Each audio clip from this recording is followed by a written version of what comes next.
Okay, I'm back.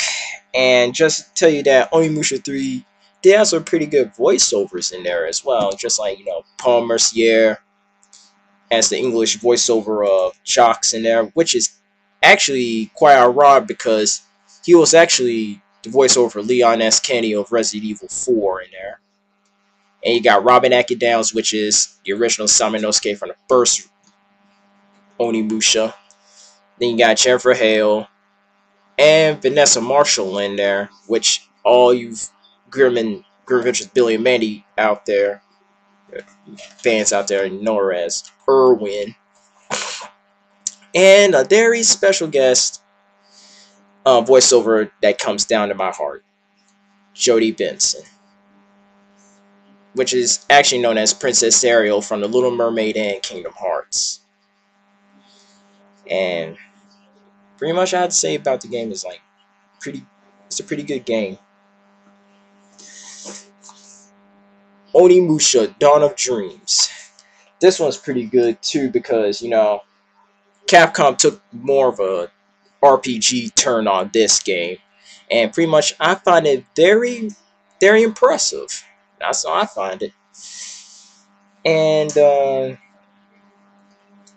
still I'm really playing it because, I'm trying to unlock other modes like Oni Hard and all that, and try to get all the costumes in the game because they have alternative costumes.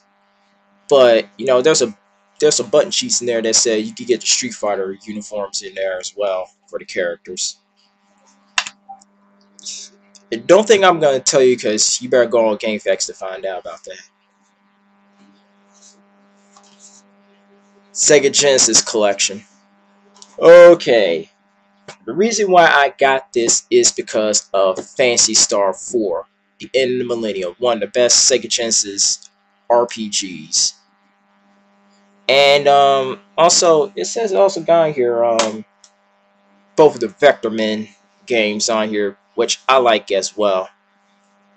And well, I recently beat the first one. I'm working on the second one as well. Street Fighter Alpha Anthology.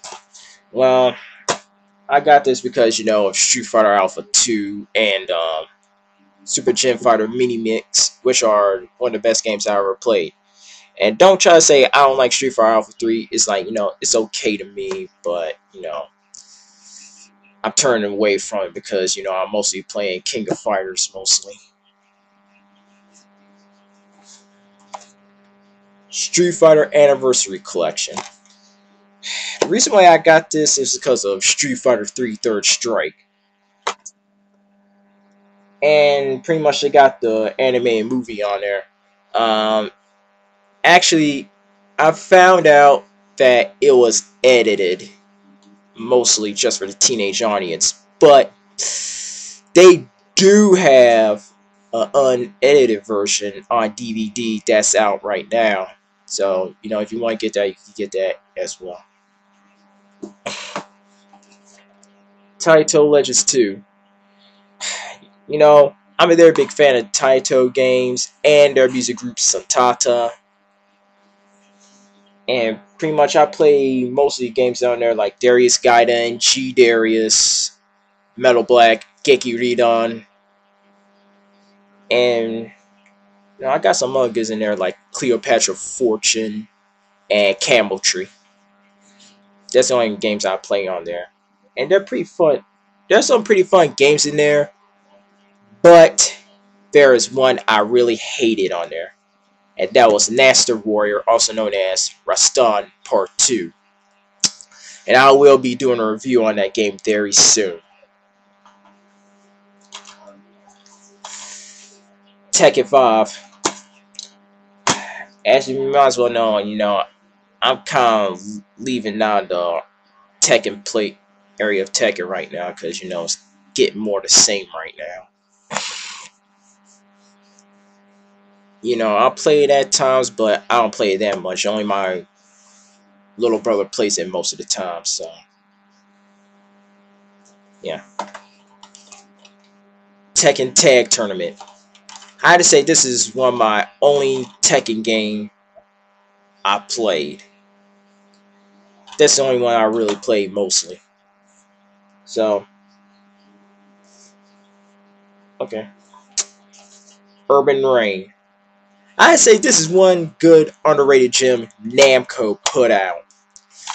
I mean, you know, it's like captures the heart of Final Fight, Double Dragon, any beat 'em up you grew up like back in the 80s or 90s and everything. And it's pretty brutal to play as well.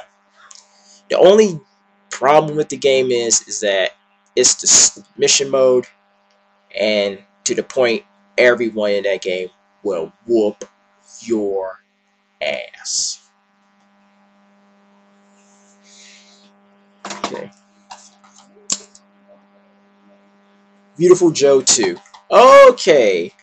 I have to say this one's pretty good, but you know, it kind of gets boring after you beat the game because, you know, you gone through the game so many times, and you know, just get tired of it. But also, you know, it's pretty easy out to start because, you know, it ain't gonna start off all hard and, like on the first one. Well, excuse me, I just burped. Well, I have to say that Beautiful Joe 2 had a very good mini game in there called the 36 Chambers. It's actually mini games of different types of tasks and performances you have to do in order to get some good grades and everything. In order to unlock more chambers, either in game or you do the 36 chambers and all that.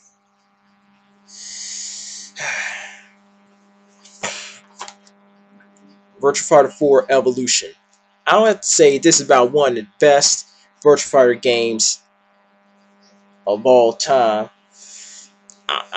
Okay, 5's good, but 4 really takes the cake because, you know, it seemed more realistic and everything.